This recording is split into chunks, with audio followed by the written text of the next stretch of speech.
तो भाई last lecture में अपन लोगों ने एंथैल्पी के बारे में काफी सारी बातें लिख ली थी, काफी सारे फॉर्मूले लिख लिए थे। अब उन फॉर्मूलेस को यूज करके अपन कुछ क्वेश्चंस कर लेते हैं ना। तो let's do a few questions using these formulas. हमने काफी कुछ एंथैल्पी के बारे में डिस्कस किया था लास्ट क्लास में। स्टडीड एंथैल्पी, डिफाइन किया था हमने एंथैल्पी को, उसका फॉर्मूला लिखा था।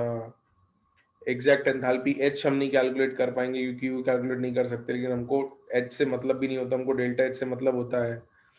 ये सब बातें हमने करी थी। Heat exchange at constant pressure चाहिए होती है, इसलिए हमने एंथैल्पी चेंज को डिफाइन किया, उसका एक फार्मूला, उसका दूसरा फार्मूला, उसके और वेरिएशंस फार्मूले के, किन कंडीशंस में कौन कौन से फॉर्मूलेज लग जाते हैं वो देखे थे। और फिर एक फार्मूला और कन्वर्ट किया था हमने, delta U is equal to delta N G, delta H equal to delta U plus delta N G R T वाला। इस पे कुछ क्वेश्चंस करने रह गए थे, तो हमने कहा था कि भाई क्वेश्चंस हम करेंगे, तो शुरू करें भाई क्लास क्वेश्चन करना। चलो तो लिखो भाई सवाल। आज का लेक्चर क्वेश्चन से ही स्टार्ट करेंगे। लिखो question. Under which of the following conditions is the relation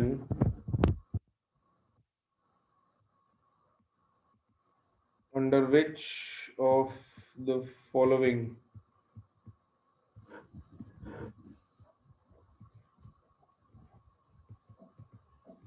conditions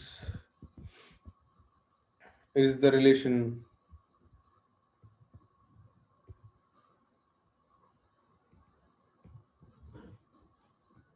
delta H is equals to delta U plus P delta V is valid for a system A.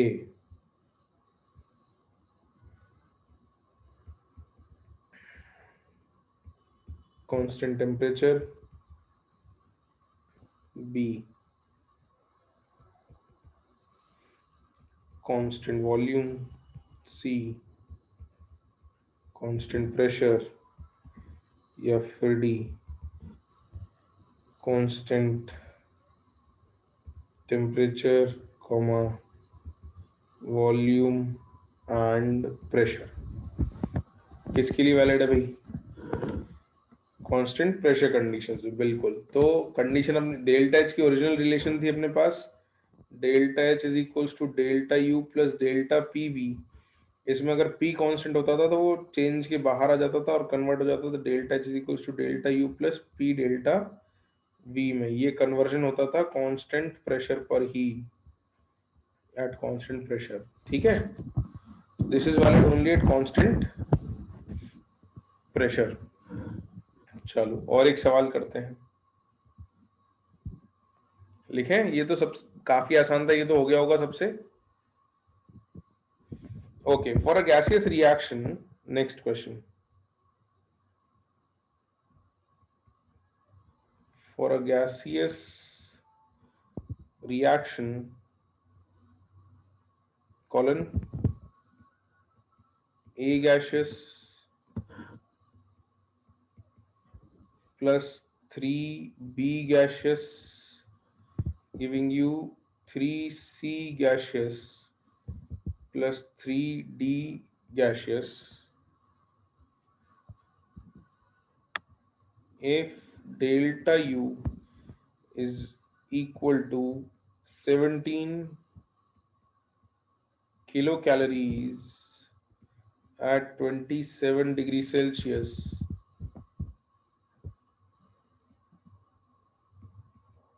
then find the value of delta H in bracket given R is equal to 2 calories per Kelvin per mole. Your options are A 15.8 kilocalories, B 20.0 kilocalories, C 16.4 kilocalories, या फिर D 18.2 kilo calories. ये बताना है भाई आपको solve करके। Very good Presha, सही है।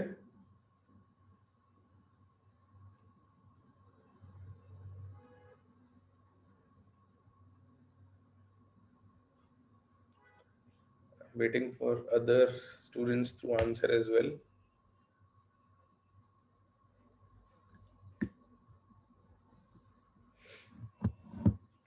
तो बच्चों, जो फॉर्मूले आपने डेल्टा एच के पढ़े हैं लास्ट क्लास में, उसमें से देखो किसका यूज होगा यहाँ पर।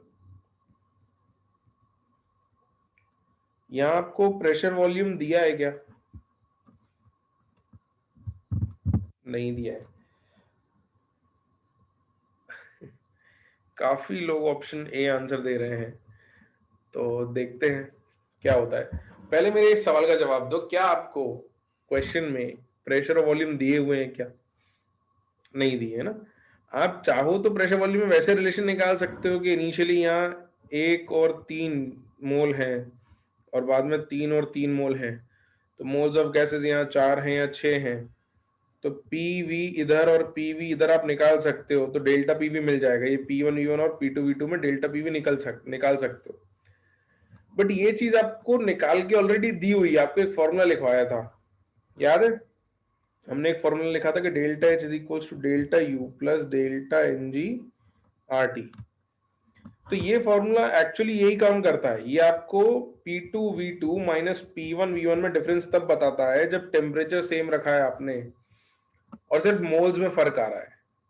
तो this will be equal to N2RT minus N1RT which will be basically delta NgRT।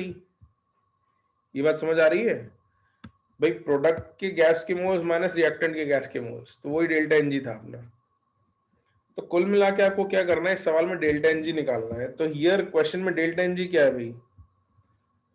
Product is 3 + 3 minus reactant is 3 + 1, कितना आएगा?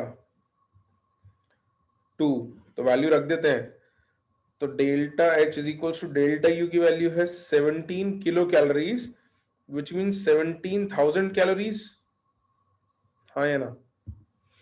किलो कैलोरीज बोला था बेटा। Plus delta N G is 2, तो 2 into R is again 2 into temperature कितना रखना है?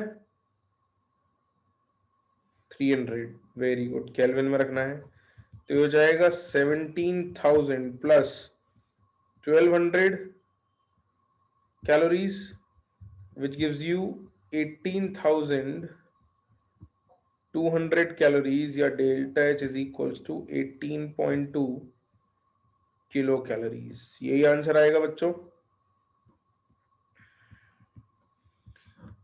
तो समझ आया?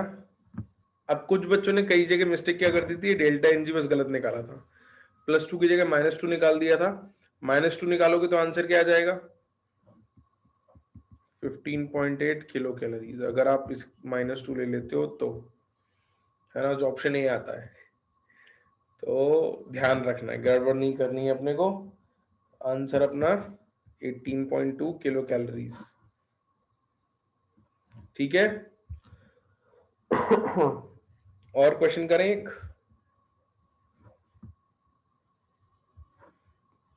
नोट कर लिया सबने सॉल्यूशन? ओके, नेक्स्ट क्वेश्चन लिखो। A mixture of 2 moles of carbon monoxide and 1 mole of oxygen. A mixture of 2 mole of carbon monoxide and 1 mole of oxygen in a closed vessel is ignited. In a closed vessel is ignited to get CO2, full stop. If delta H is enthalpy change and delta E is change in internal energy, if delta H is enthalpy change and delta E is change in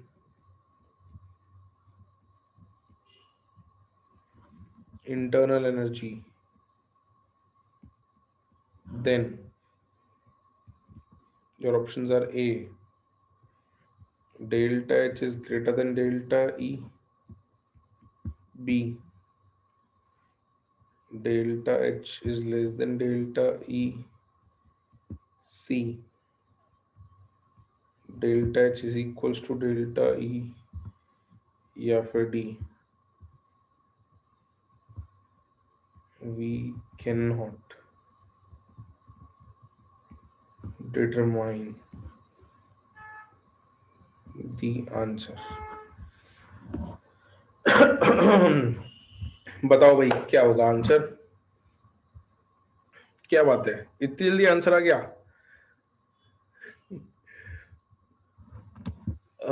काफी लोगों का सही आया है, कुछ लोगों का थोड़ा गलत आया है, गड़बड़ आया आंसर। सबसे पहले तो रिएक्शन लिखोगे आप, डेल्टा एच डेल्टा ई में रिलेशन आपको पता है, अगर रिएक्शन लिख लोगे तो काम हो जाएगा। तो रिएक्शन क्या है भाई?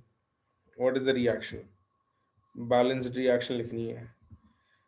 तो 2CO plus O2 giving you CO2 है, 2CO2। ये सब गैसेस है, ऑल आर गैसेस। तो डेल्टा एनजी क्या आएगा? What is delta N G? 1 2 3 -1 -2 -3 क्या है? -1. Delta ng is -1. Therefore, delta h is equals to delta u को डेल्टा ई लिख रहा हूं मैं क्योंकि क्वेश्चन में डेल्टा ई दिया है, delta E -1 into R T, है ना? तो कौन बड़ा होगा भाई, डेल्टा एच बड़ा होगा कि डेल्टा ई बड़ा होगा?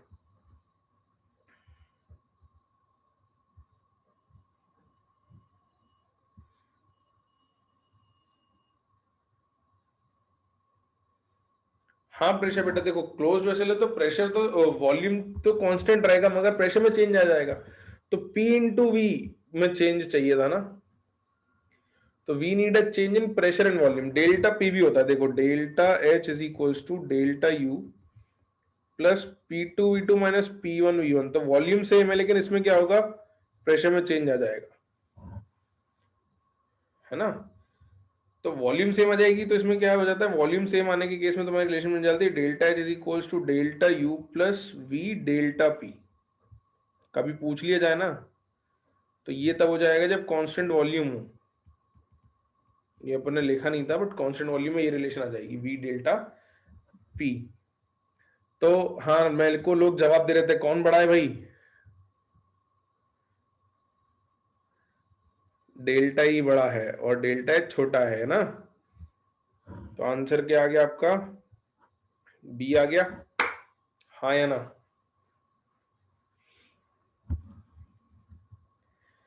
All right, all right.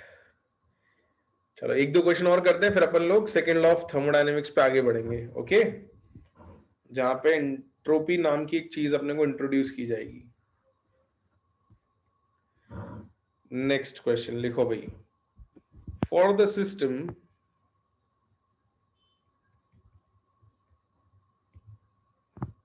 या फॉर द रिएक्शन लिख लो,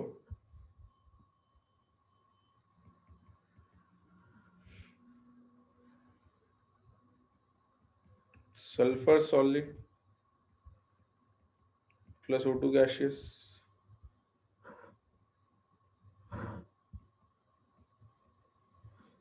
giving you SO2 gaseous. For the reaction sulfur solid plus O2 gaseous giving you SO2 gaseous. Which of the following relation holds true? Which of the following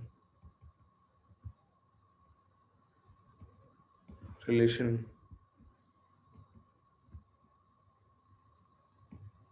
holds true. Your options are A, delta H is equals to delta E, B, delta H is greater than delta E, C, delta H is less than delta E, या फिर D, delta H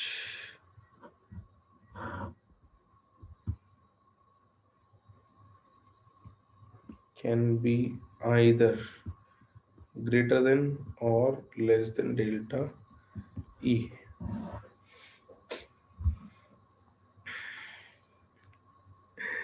तो काफी varied answer आ रहे हैं, कुछ लोग कह रहे हैं सी और कुछ लोग कह रहे हैं ए।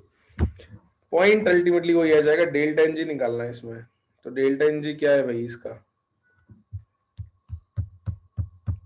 0 है ना। डेल्टा एन जी 0, ये बात समझ में आ रही है। ये यहाँ पर सॉलिड दिया है, हम सिर्फ गैसेस के मोल्स में डिफरेंस देखेंगे। तो अगर डेल्टा एन जी 0 आ गया तो delta H is equals to delta U plus 0 into R T. तो therefore delta H is equals to delta U हो गया भाई। Answer is A. आगे answer quickly. Okay,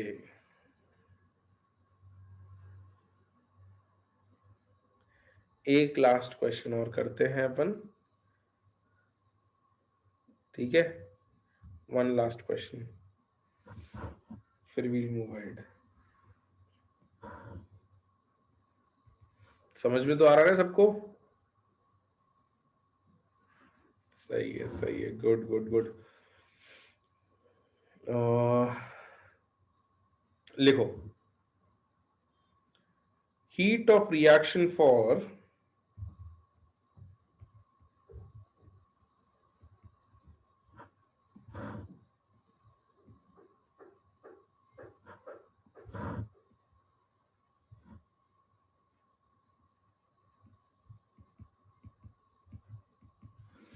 heat of reaction for CO gaseous plus half O2 gaseous giving you CO2 gaseous at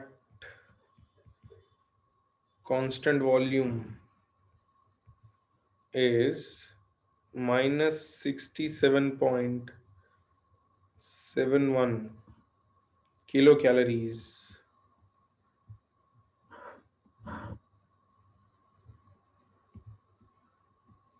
at 17 degrees Celsius. Full stop. The heat of reaction at constant pressure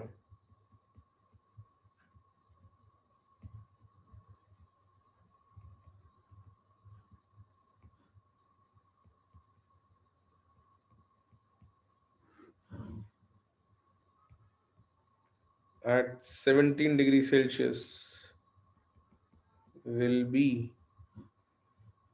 your options are A, plus 68.0 kilocalories, B, minus 67.42 kilocalories, C, plus 67.42 kilocalories, या फिर D, minus 68.0 kilocalories। ये तुमको बताना है कि भाई क्या आएगा आंसर इसका।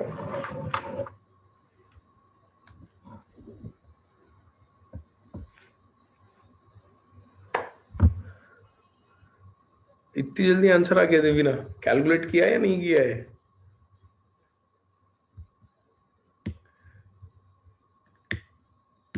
Good good, very good, very good. बताओ भी बाकी लोग आंसर। अच्छा चलो, डेल्टा एन जी बताओ, एक एक करके पूछता हूँ मैं। लिख लिया क्या सवाल सबने? तो मैं पार्ट में कुछ आंसर्स पूछता हूँ आपसे।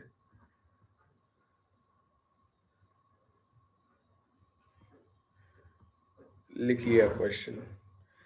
तो सबसे पहले तो डेल्टा एन जी बताओ मेरे को, व्हाट इज डेल्टा एन जी?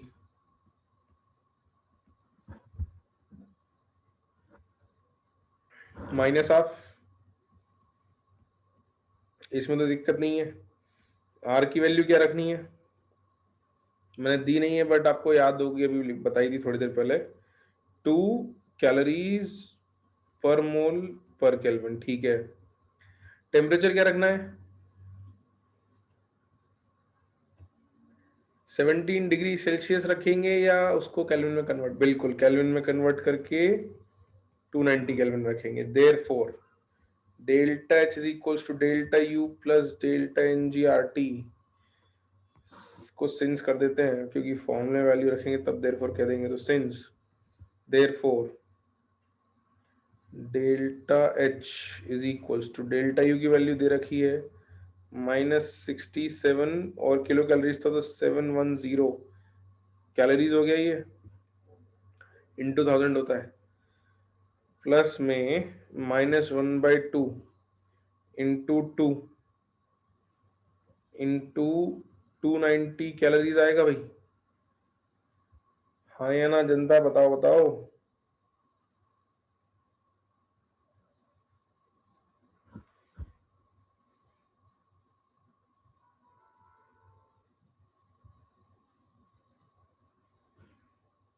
तो ये 2 से तो 2 कैंसिल हो जाएगा, ये आएगा -67710 कैलोरीज माइनस 290 कैलोरीज, तो 67710 और 290 ऐड हो जाएंगे, कितना आएगा ये? -68,000 हो जाएगा क्या?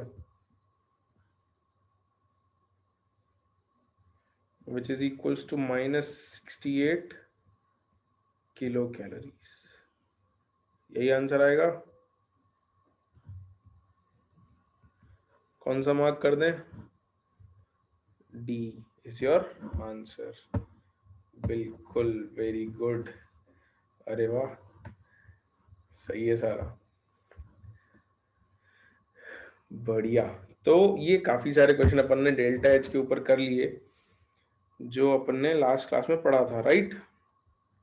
We studied a lot of things about delta H theoretically, और इस क्लास में हमने क्वेश्चंस कर लिए।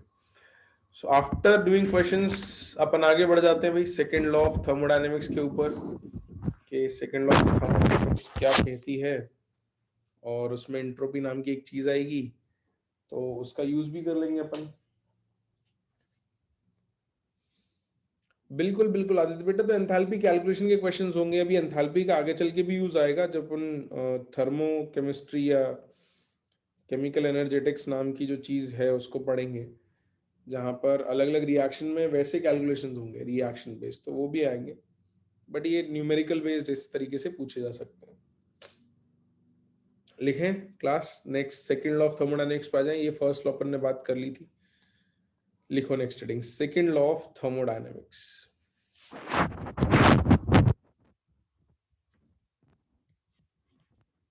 लिखो next heading, second law of thermodynamics.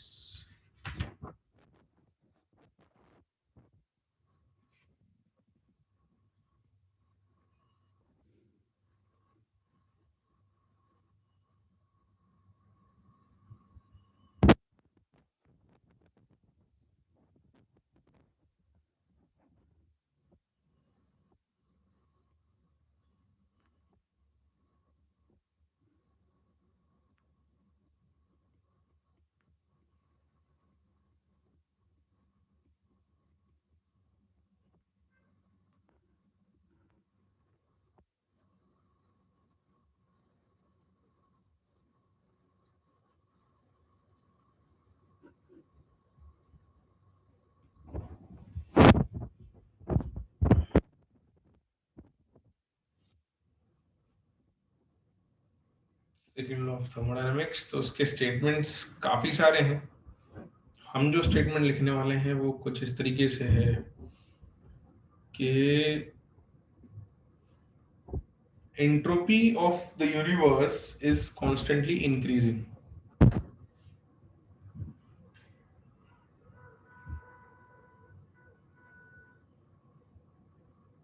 Double inverted commas में entropy of the universe is constantly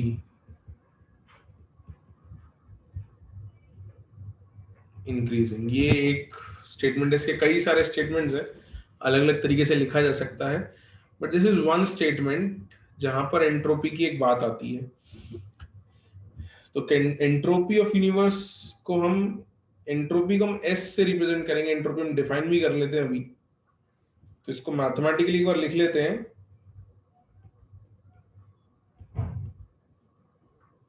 फिर डिफाइन करते हैं।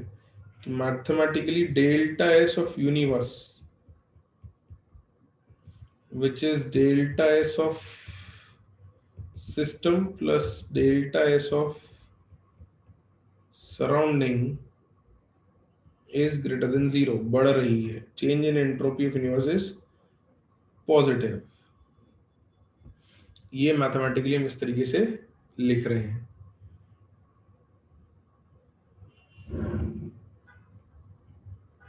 Where S is your entropy. अब एंट्रोपी तो डिफाइन करनी पड़ेगी, ये नया टर्म आ गया एक एंट्रोपी अपने पास, तो करते हैं इसको डिफाइन, फिर इस पे कुछ क्वेश्चंस भी करेंगे। सही बात है सारा। तो भाई प्री रीड किया क्या किसी ने एनसीईआरटी से एंट्रोपी के बारे में? Did someone pre-read it? Randomness तो होती है, बात सही। चलो समझते हैं रैंडमनेस या इसका मेजरमेंट क्या है। तो उसके बाद अब लिखो आप entropy in bracket capital S.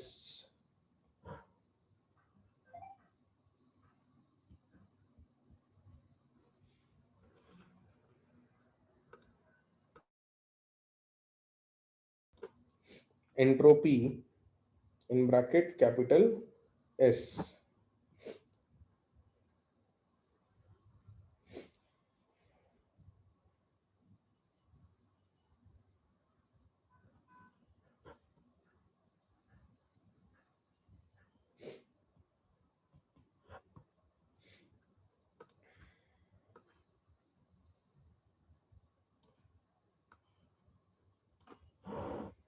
तो इसमें लिखो entropy is the measure of randomness और disorder entropy is the measure of randomness or disorder, full stop. It is a state function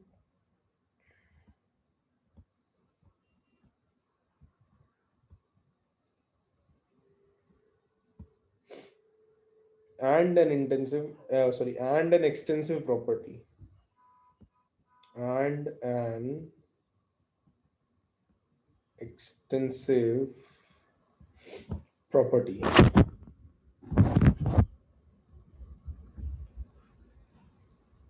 Full stop. Mathematically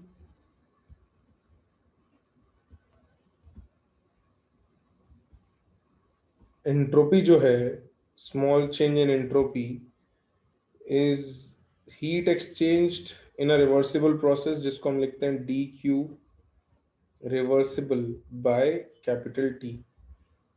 इस तरीके से हम इसको मैथमेटिकली निकालेंगे। आपको कैलकुलेट करने के लिए फॉर्मूलेज में भी लिखवा दूंगा,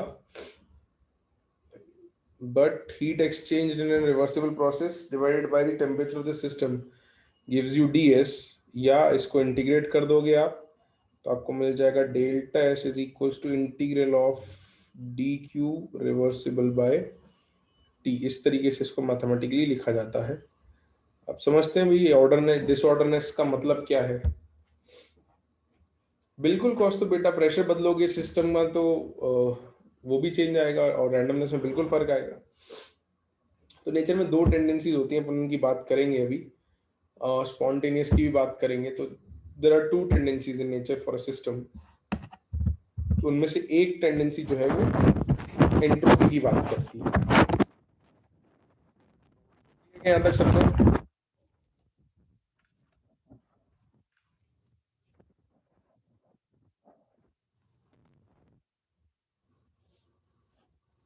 ठीक है, तो पहले तो मैं आपको एंट्रोपी से मतलब समझाता हूँ कि मतलब क्या है, डिग्री ऑफ रैंडमनेस और डिसऑर्डरनेस, और फिर कुछ क्वेश्चन पूछूंगा, फिर कुछ कैलकुलेटिव क्वेश्चंस भी करेंगे अपन।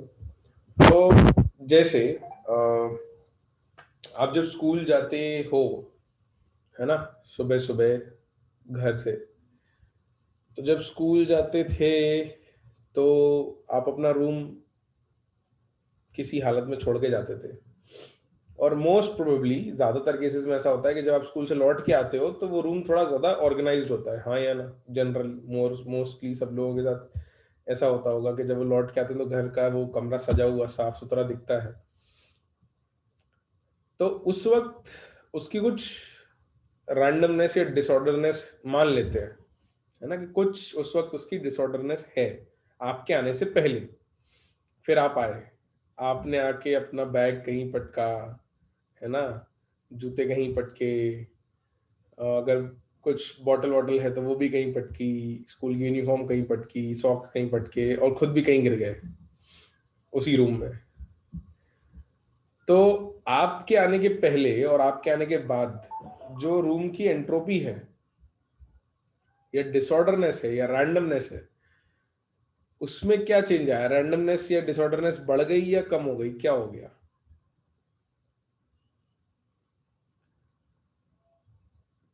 बढ़ गई ना, मतलब तुमने आके रूम में चीजें फैला दी, डिसऑर्डर क्रिएट कर दिया, तो you increase the randomness of the system. अब इसको केमिस्ट्री में या नेचर में कैसे अप्लाई करेंगे?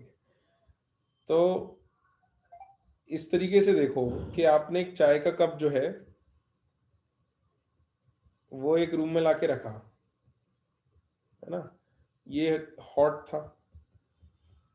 तो इसमें दो चीजें होती हैं, एक तो हीट का फ्लो होता है इसके बाहर, अगर रूम कूलर रूम जो है वो कंपेरेटिवली ठंडा है तो हीट बाहर जाएगी, है ना। अच्छा, और इसमें से ऊपर क्या निकलते हैं?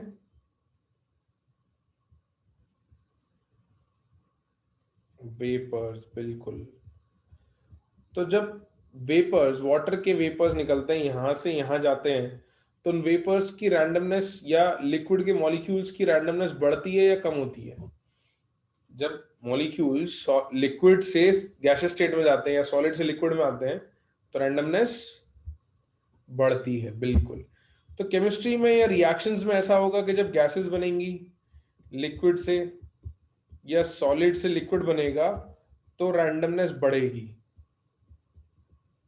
तो नेचर की दो टेंडेंसीज होती हैं, एक तो एनर्जी को कम करना और रैंडमनेस को बढ़ाना, है ना। Nature has two tendencies, energy decrease और रैंडमनेस इंक्रीज, जो तुम्हारी भी टेंडेंसी है ना। अब ये मत कहना कि सर हम क्या करें, नेचर नेचुरल है ये तो इसको इस तरीके से मत रिलेट करना। तुम दो चीजें चाहते हो, एक तो तुम कम मेहनत करना चाहते हो, आराम चाहते हो, तो तुम चाहते हो कि एनर्जी लो एनर्जी स्टेट रहे, कि सर या तो सोते रहे हम,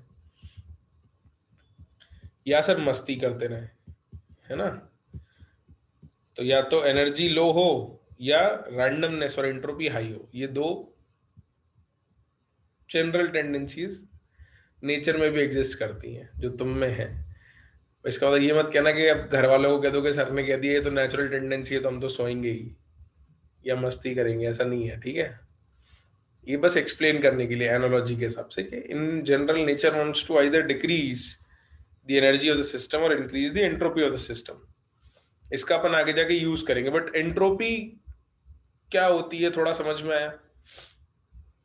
अभी और क्वेश्चन करेंगे तो और क्लियर हो जाएगा। रैंडमनेस होती है, चलो ठीक है, तो एक क्वेश्चन लिखो भाई, लिखो एक question.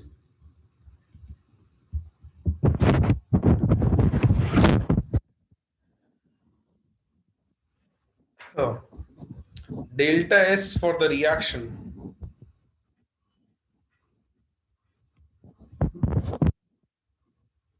delta S for the reaction MgCO3 solid giving you MgO solid plus CO2 gas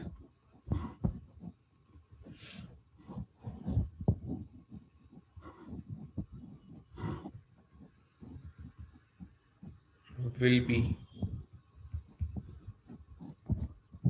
MgO solid plus CO2 gas will be A, negative, B, 0, C, positive, या फिर D, none of the above.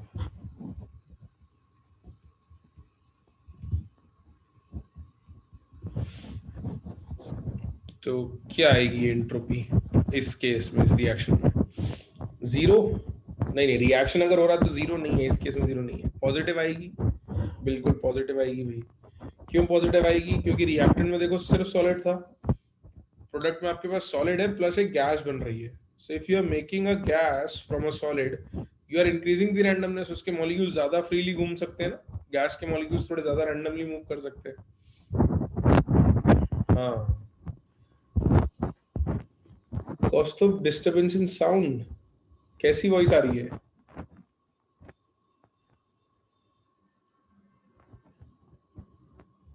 अच्छा, just a second, just a second, एक second.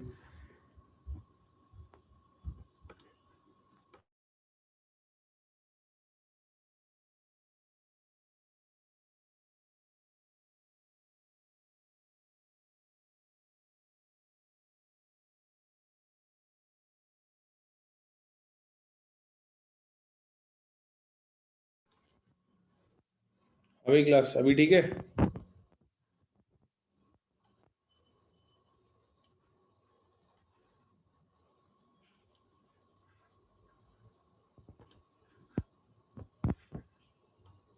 चलो भाई, तो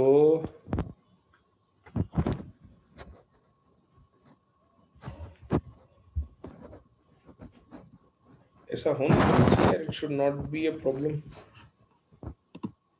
what about now?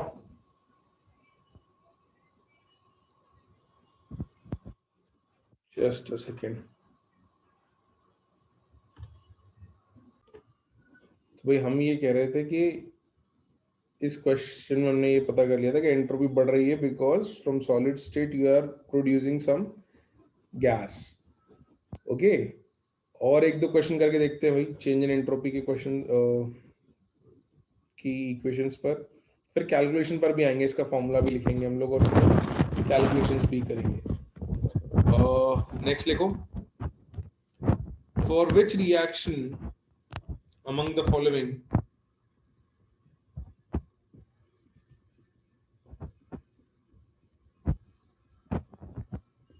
for which reaction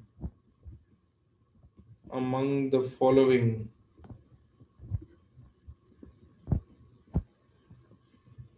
comma delta S will be maximum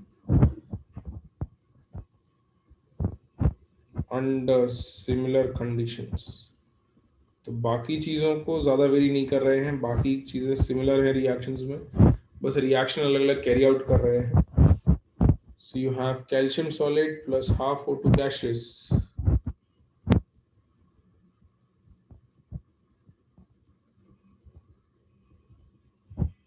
giving you CaO solid, B, CaCO3 solid giving you CaO solid plus CO2 gas, C,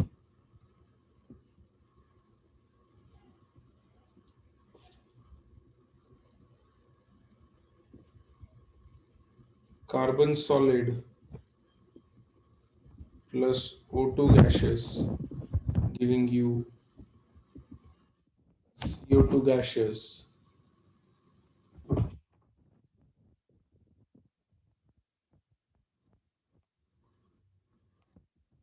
or D, N2 gaseous plus O2 gaseous giving you twice of NO gaseous। तो इन सब में maximum delta S आपको किस में देखने को मिलेगा?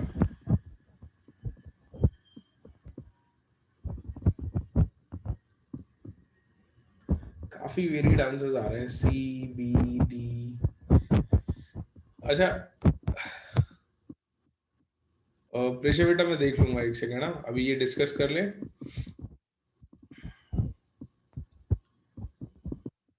तो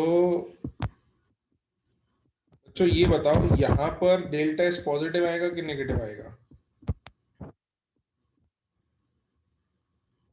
नेगेटिव आएगा, है ना, यहाँ गैसेस से सॉलिड जा रहे हैं, तो यहाँ डेल्टा एस नेगेटिव है। अच्छा, इसमें डेल्टा एस पॉजिटिव आएगा या नेगेटिव आएगा? पॉजिटिव आएगा, है ना। यहाँ पे क्या हो रहा है, 1 मोल गैस से 1 मोल गैस, और यहाँ 2 मोल गैस से 2 मोल गैस है, तो वो पॉजिटिव नेगेटिव फिर हमको देखना पड़ेगा, इसमें हम डायरेक्टली नहीं कमेंट कर सकते। बट क्या यहाँ पर इन दोनों में से किसी में भी गैसेस के मोल्स बढ़ रहे हैं क्या? नहीं बढ़ रहे। तो इन चारों में से ऐसी कौन सी रिएक्शन है जहाँ गैसेस के मोल्स बढ़ रहे हैं? बी, है ना, the moles of gases are increasing in second reaction. तो अगर moles of gases are increasing in second reaction, तो सबसे ज्यादा डेल्टा एस पॉजिटिव किसके लिए आएगा? बी के लिए। तो your answer will be B, क्योंकि इसमें डेल्टा एन जी जो है वो पॉजिटिव आ रहा है, right. Delta N G is positive, that is moles of gases are more in products।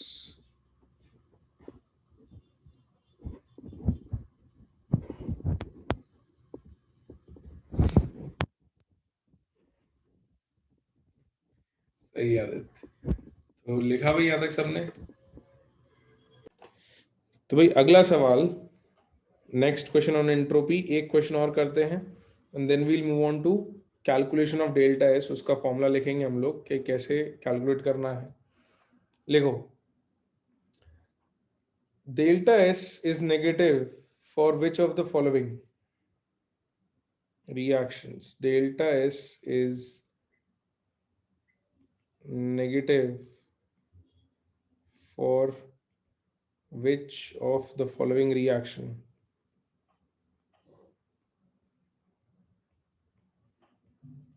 For which of the following reaction? Your options are A, Br2 liquid giving you Br2 gas, B,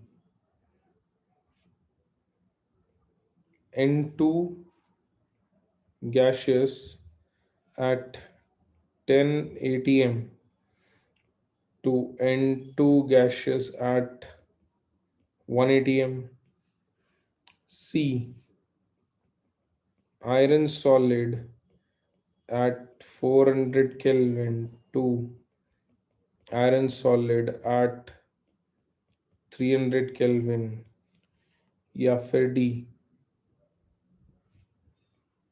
carbon solid plus H2O gas giving you carbon monoxide gaseous plus H2 gaseous।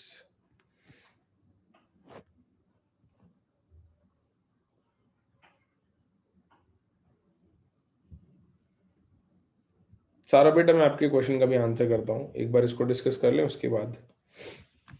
हाँ भाई, तो इनमें से किस case में entropy कम हो रही है? अच्छा ये बताओ कि गैस का प्रेशर ज्यादा है और यहाँ प्रेशर कम है, तो ये V इनिशियल है, V फाइनल है, किस में वॉल्यूम ज्यादा होगी, इनिशियल या फाइनल में? ये बताओ। फाइनल में ज्यादा होगी वॉल्यूम। तो अगर गैस की वॉल्यूम पहले कम थी, बाद में ज्यादा हो गई, तो एंट्रोपी चेंज क्या होगा? डेल्टा एस पॉजिटिव होगा या नेगेटिव होगा? पॉजिटिव आएगा। भाई गैस को ज्यादा जगह मिल गई ना स्प्रेड होने को, तो हमको तो क्या चाहिए, नेगेटिव चाहिए ना। तो अब किस में नेगेटिव आएगा? सी में आएगा।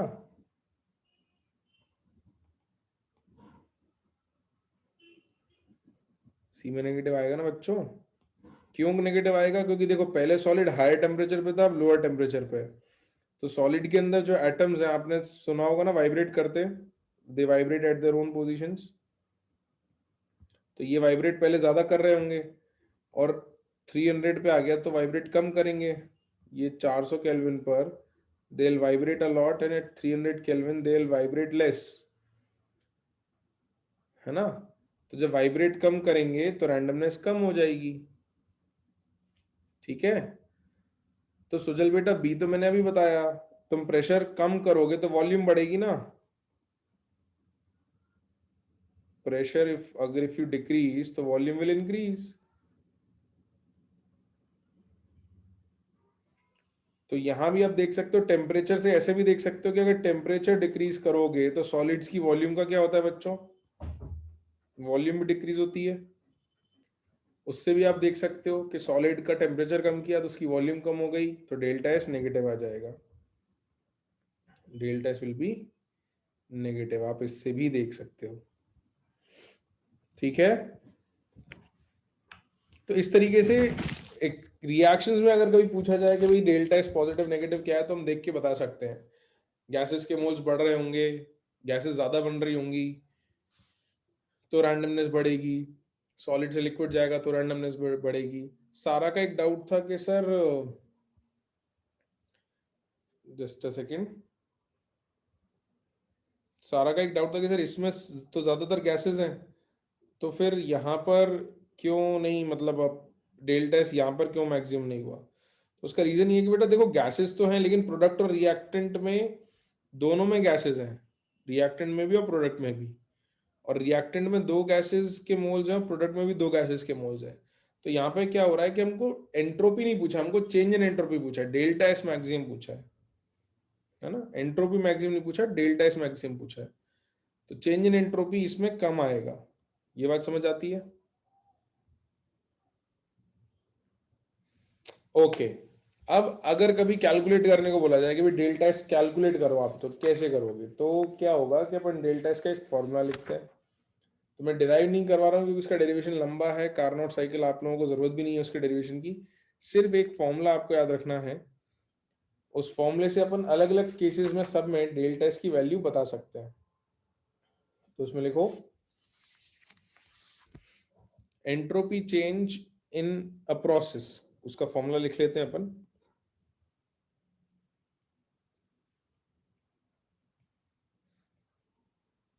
Entropy change in bracket delta S,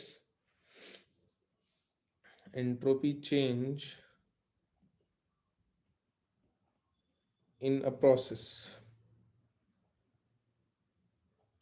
किसी प्रोसेस में अगर आपको डेल्टा एस बताना हो तो आप कैसे बताओगे? सारा बेटा देखो, एंट्रोपी पूछा तो अभी आप जब तक थर्ड लॉ ऑफ थर्मोडायनेमिक्स नहीं पढ़ते तब तक आप नहीं बता पाओगे। और एंट्रोपी हर सिस्टम का बता पाना पॉसिबल भी नहीं होता है। It's not possible to tell entropy of all the systems. हम सिर्फ कुछ केसेस में एंट्रोपी निकाल सकते हैं, वो भी डेल्टा एस की मदद से ही निकालेंगे। हाँ, तो लिखो, entropy change in a process, delta S system is equal to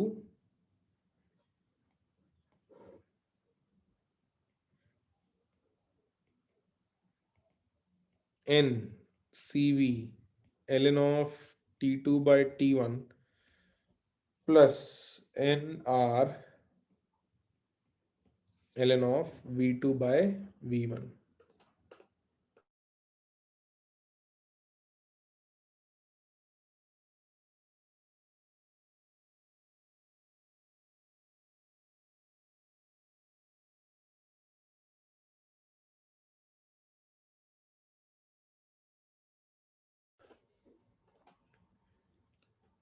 तो इसके 2 फॉर्मूलेज हैं, एक तो वॉल्यूम वाला है, एक प्रेशर वाला है, याद रखना भी आसान है।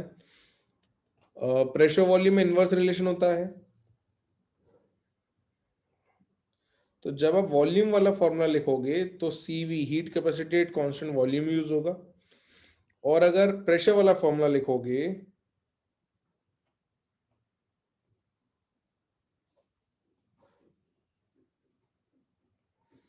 तो N C P L N T2/T1 plus N R L N, यहाँ आएगा P1/P2। Pressure volume inversely related होते हैं एट एनी गिवन टेम्परेचर।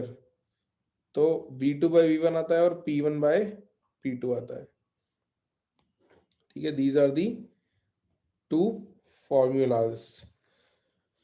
इस पर अपन कैलकुलेशंस भी कर लेते हैं और अलग अलग केसेस में या अलग अलग प्रोसेसेस में इसको अप्लाई कैसे करना है वो भी देख लेते हैं।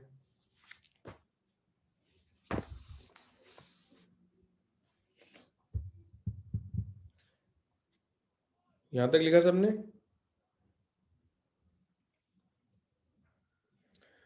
तो अब अगर मान लो किसी पर्टिकुलर प्रोसेस में आपसे फॉर्मूला पूछ लिया जाए, आपको फॉर्मूला अप्लाई करना हो, तो उसमें कैसे अप्लाई करेंगे? जैसे कुछ एक एग्जांपल देख लेते हैं अपन। मान लो आपसे बोला कि रिवर्सिबल आइसोथर्मल प्रोसेस है, या चलो आइसोथर्मल प्रोसेस बोला बस आपको, है ना। एग्जांपल नंबर 1,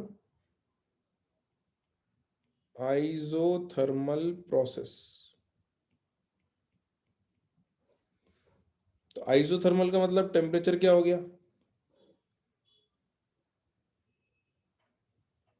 आइसोथर्मल का मतलब टेम्परेचर क्या हो गया? कांस्टेंट। Temperature is constant. तो T2 = T1 हो गया। देयरफॉर डेल्टा एस सिस्टम जब आप लिखने जाओगे, तो डेल्टा एस सिस्टम में T1 और T2 सेम हो गया, तो ln1 तो जीरो आता है, तो ये वाला टर्म जीरो हो जाएगा। सिर्फ ये बचेगा आपके पास nR ln V2/V1। तो डेल्टा एस सिस्टम हो जाएगा आपका nR ln V2/V1, है ना।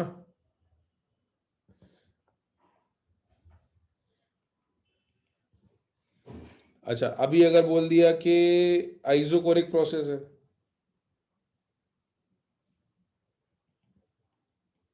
आइसोकोरिक प्रोसेस,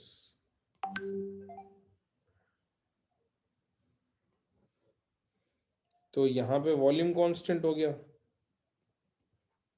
इसमें डेल्टा एस निकालना है आपको। वॉल्यूम कांस्टेंट हो गया, तो ये वाला टर्म जीरो हो गया। क्या बचेगा आपके पास? NCV ln T2/T1 बचेगा। तो अगर आपको एक फॉर्मूला याद है तो अलग अलग प्रोसेस के फॉर्मूले आप लिख पाओगे, उसमें तो दिक्कत नहीं है, आपको बार बार रटने की जरूरत नहीं है ना।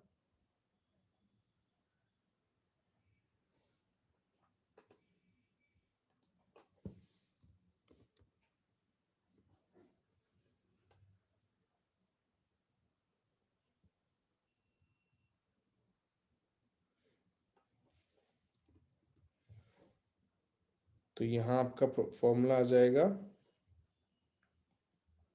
NCV ln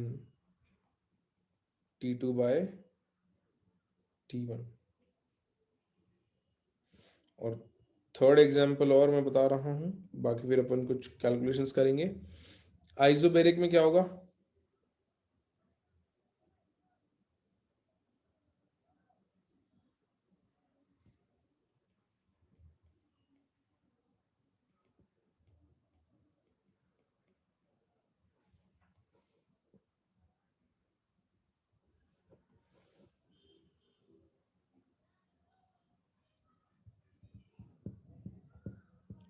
प्रेशर कांस्टेंट हो जाएगा, बिल्कुल सही बात है।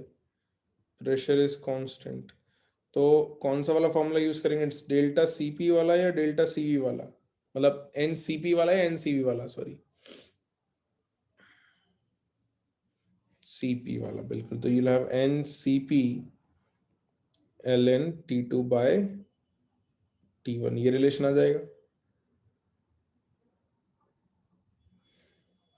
तो यहां पर इसमें आपने सिर्फ क्या किया, इस टर्म को जीरो कर दिया, क्योंकि ये P1 और P2 का रेशो बना जाएगा। प्रगति बेटा, एन के आगे डेल्टा क्यों लगेगा? N is number of moles of gases, okay. N is number of moles of gases, तो इसके आगे डेल्टा नहीं लगेगा। प्रोसेस की बात हो रही है ना, किसी प्रोसेस की।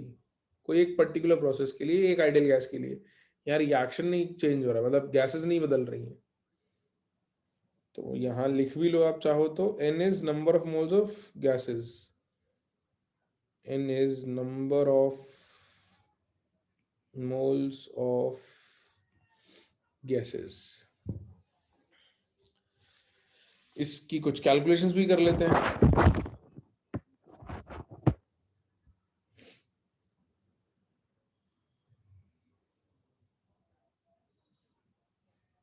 करें क्वेश्चन? चलो let's do a question on this. लिखो बच्चों, 5 moles of an ideal gas is expanded reversibly. 5 moles of an ideal gas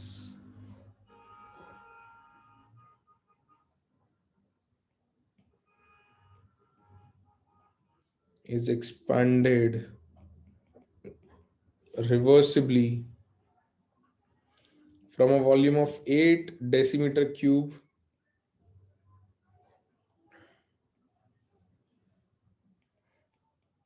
from a volume of 8 decimeter cube to 80 decimeter cube at a temperature of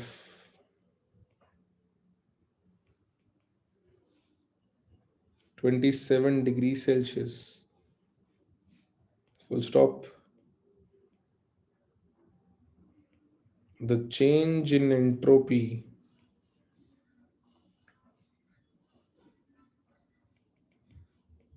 will be, the change in entropy will be, your options are A 41.53 joule per Kelvin, B minus 41.53 joule per Kelvin, C minus 95.73 joule per Kelvin, या फिर D 95.73 joule per Kelvin. What will be the value of delta S in this case? बताओ भाई।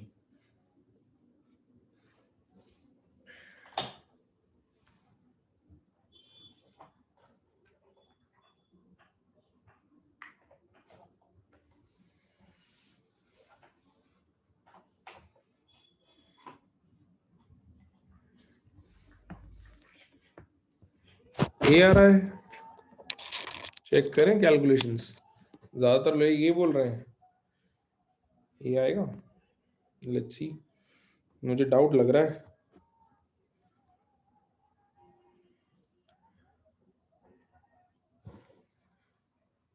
करें discuss.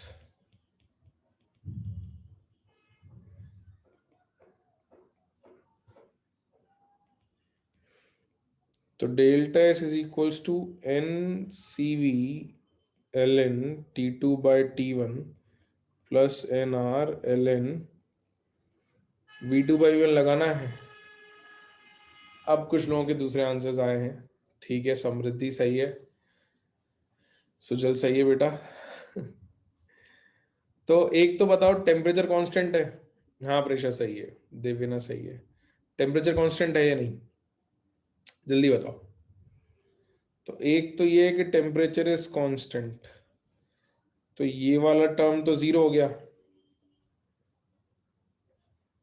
तो delta S जो है वो बचा N R L N of V two by V one. N की वैल्यू 5 है, 5। आर की वैल्यू क्या रखेंगे भाई? आर की वैल्यू क्या रखेंगे?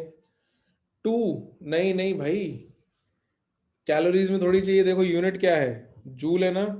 तो आर की वैल्यू जूल की यूनिट में क्या बताई थी? 8.314। यार रेशियो अप्रोक्सीमेट रखने के लिए क्या बता देते? 25/3 रख लें। बिल्कुल अप्रोक्सीमेट रख लेते हैं, 25/3। है ना। अच्छा, यहाँ पर ln के अंदर 80/8 है, यूनिट्स तो कैंसिल हो जाएंगी, तो ये आ गया तुम्हारा 125/3 इंटू ln 10 की वैल्यू 1 रख दी क्या, तो गड़बड़ा गया आंसर, ln 10 की वैल्यू 1 नहीं होती। इंटू इसको लॉग में कन्वर्ट करेंगे, 2.303 इंटू लॉग 80/8, log 10 1 होता है ना। तो ये आ जाएगा 125/3 इंटू 2.303 इंटू 1, log 10 is 1। इसको अब करते मल्टीप्लाई, करो भाई मल्टीप्लाई, कितना आ रहा है ये, 125 इंटू 2.303/3 कितना आ रहा है, प्लस आ रहा है कि माइनस आ रहा है, ये तो बता ही दो। प्लस आएगा तो ए या डी में से कुछ एक आएगा। अब इसको कैलकुलेटर कर दो क्या आंसर आ रहा है। वैसे ऑप्शंस देख के तुम अंदाजा तो लगा ही सकते हो कि ये 90 के आसपास कुछ आएगा, है ना। भाई ये आ जाएगा तुम्हारा 40 के आसपास, 40 पॉइंट समथिंग इंटू 2.3, तो ये 41 तो नहीं आ सकता, जो भी आएगा बड़ा ही आएगा। तो मार्क कर दे अपन डी आंसर। कैलकुलेट किया गया किसी ने भाई कितना आ रहा है, ये अप्रोक्सीमेट अपना आंसर अपन ने जो किया है, 125 इंटू 2.303 मल्टीप्लाई करें, ये 95.95 आ रहा है, ठीक है। तो ये अप्रोक्सीमेट वैल्यू है अपने पास 95.95 जूल्स पर केल्विन। तो डी अपना आंसर आ गया, है ना। लिख लो भाई, लिख लो।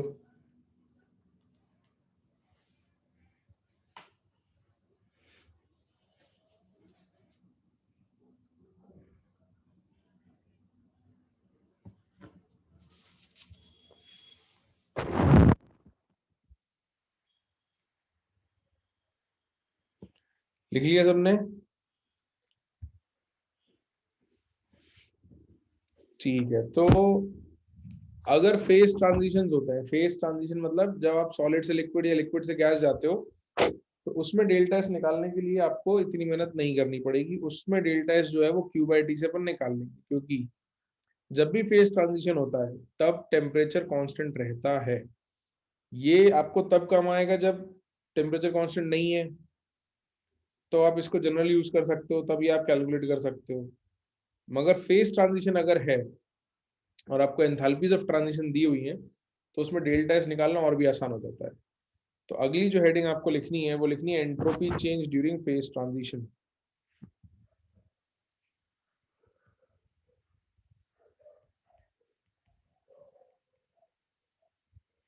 Entropy change during phase transition.